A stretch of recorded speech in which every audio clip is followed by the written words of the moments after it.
ఒక గ్రామంలో సీతమ్మ అనే గౌరవనీయురాలు ఉండేది. ఆమెకు ఒక ప్రేమగా చూసుకునే ఆవు ఉంది.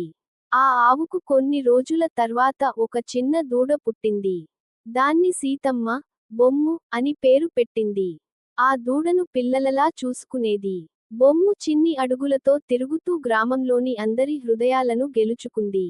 ఆ దూడ రోజుకో కొత్త విషాలు చేస్తూ ఆటలాడుతూ పెరిగింది.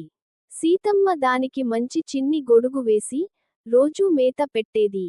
బొమ్ము తన తల్లి దగ్గరే ఉండి పాలు తాగే బడుగు జీవితం ఎలా ఉండాలో నేర్చుకుంటూ ఉండేది. ఒకరోజు బొమ్ము పొలంలో తల్లితో కలిసి మేత తింటుండగా, పక్క పొలం గోడకు చిక్కి ఉన్న ఓ మేకపిల్లను చూసింది.